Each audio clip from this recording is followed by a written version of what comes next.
반갑습니다. 오늘은 7월 3일 금요일입니다. 베드로전서 오늘 본문 말씀은 베드로전서 2장 1절부터 10절까지 말씀인데요. 1장 13절부터 시작되었던 그 세상 가운데 이 그리스도인이 어떻게 살아가야 하는지 대해서 2장 3절까지 이야기하고, 그리고 그리스도의 정체성, 그리고 세상 가운데서 그리스도는 어떻게 살아가야 하는지 오늘 본문 말씀에서 이야기하는데요.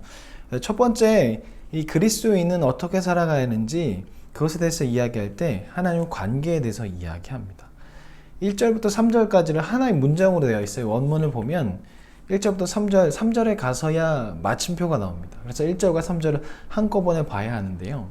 조건절과 주절이라는 것이 사용됩니다. 그래서 만약 뭐뭐라면 이 뭐뭐하기 위하여 라는 단어가 사용되는데, 희나라는 단어, A라는 단어가 사용돼서 3절이 이제 조건절이 돼요. 그래서 이것을 번역을 하면 3절부터 해서 만약 너희가 주의 인자하심을, 만약 너희가 정말 구원을 경험했다면 너희는 그 믿음의 그 구원에 이르게 하기 위해서, 구원에 이르기까지 너희는 계속 그 신령하고 신실한 젖을 간절히 사모해야 한다. 악인의 길을 가지 않고 계속 그 길을 갈 수 있도록 신령한 것을 사모해야 한다라고 그렇게 해석할 수 있습니다. 이것은 무엇을 말하냐면, 구원받은 우리는 그것으로 끝나는 것이 아니라 계속적으로 하나님과 관계성을 가져야 한다는 거예요. 계속 거룩함을 쫓아가야 한다는 거예요.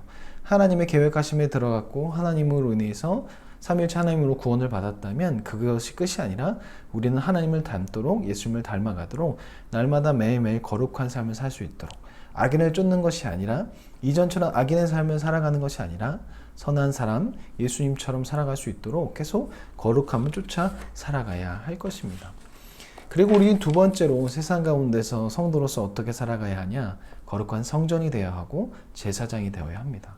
우리는 거룩한 성전입니다. 그래서 우리 안에 하나님이 계신다고 그렇게 말합니다. 그렇다면 그것을 우리만 갖고 있는 것이 아니라 사람들에게 거룩한 성전 안에 계신 그 하나님을 보여줄 수 있어야 합니다. 그러기 위해서는 우리의 삶이 나타나야겠죠. 우리 삶 안에 하나님의 영광을 드러내야 하고 하나님을 나타내야 할 것입니다. 그리고 제사장은 하나님과 사람들을 연결해 주는 것이 제사장의 역할이었습니다. 믿는 우리는 세상 가운데서 그런 역할을 해야 합니다. 믿지 않는 사람들에게 하나님을 보여줘야 하고 하나님과 연결할 수 있는 그런 것을 나타내야 합니다. 하나님의 영광을 보여줘야 하고 기뻐하는 삶을 보여주어야 하고, 하늘나라 백성, 하나님 나라의 백성의 삶을 보여주어서 그들이 하나님으로 다가올 수 있도록, 그 나라를 꿈꾸며 그 나라에 들어오고 싶은 마음이 될 수 있도록 우리는 그것을 보여줘야 합니다. 그러기 위해서는 우리 삶이 먼저 거룩한 삶이 나타나야 하고 하나님 나라 백성다운 삶이 나타나야 할 것입니다. 고난 가운데 기뻐하는 모습도 나타나야 할 것이고 감사하는 모습도 나타나야 할 것입니다. 하지만 그런 삶을 나타난다고 해서 모든 이가 주님의 길을 가지 않고 주님을 찾지는 않습니다. 거의 대부분의 사람들이 오늘 본문 말씀처럼 6절에서 8절처럼 예수 그리스도를 버리는 사람들이기에 그렇게 전하는 사람들, 그런 모습을 나타내는 사람들을 멀리하고 따르지 않고 핍박하는 일들이 많이 벌어집니다. 하지만 우리는 기억해야 합니다. 우리는 씨를 뿌리는 자이고 거두시고 열매 맺게 하시는 분은 하나님이라는 것을 기억해야 할 것입니다. 그리고 또한 그들은 세상 가운데 잘 살 수도 있습니다. 이 세상 가운데 그들은 이 세상의 주인으로 살아가고 우리는 이 세상의 나그네이고 하늘나라에서, 하나님 나라에서 시민으로 살아가기 때문에 오히려 이 땅 가운데 주인으로 살아가는 그들은 잘 살아 보일 수도 있습니다. 잘 돼 보일 수도 있습니다. 하지만 그들은 예수님을 배척했고 예수님을 버렸기 때문에 결국 예수님으로 인해서 심판받아 멸망의 삶을 살게 될 것입니다. 그것을 기억해야 할 것입니다. 하지만 우리는 계속 씨를 뿌림으로 그들을 멸망당하는 자가 아니라 멸망당하는 것에서 벗어나 승리하는 자, 구원받은 자가 될 수 있도록 그렇게 해야 할 것입니다. 그래서 우리는 택하신 족속이고 왕같은 제사장이고 거룩한 나라, 그리고 하나님이 소유된 백성입니다.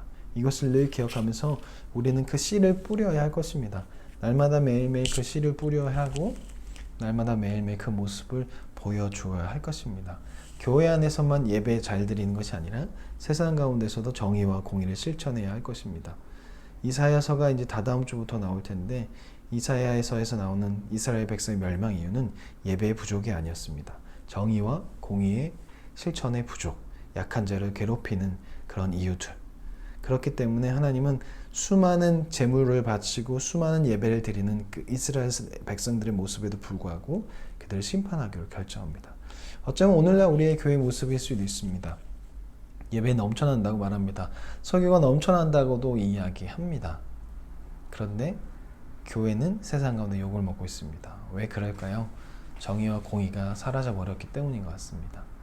하나님의 말씀을 이용해서 자기의 신념을 말씀처럼 마치 진리인 것처럼 이야기하는 교회, 목사들, 그런 것들이 결국 정의와 공의를 잃어버린 교회로 만들어버리지 않나 생각이 됩니다. 오늘 우리의 삶 가운데서 우리의 신분이 무엇인지, 우리는 어떻게 살아가야 할 존재인지 그것을 기억하면서 세상 사람들에게 하나님을 보여줄 수 있는 그런 오늘 하루가 되었으면 좋겠습니다. 자, 내일 토요일 그리고 주일은 주일을 잘 준비하는 토요일이 되고, 주일은 또 담임 목사님의 말씀을 잘 듣는 그런 하루가 되어서 한 주를 계획하고 어떻게 살아가야 할지 꿈꾸며 그렇게 주말을 보냈으면 좋겠습니다. 자, 그러면 월요일에 만나겠습니다. 그러면 안녕히 계세요.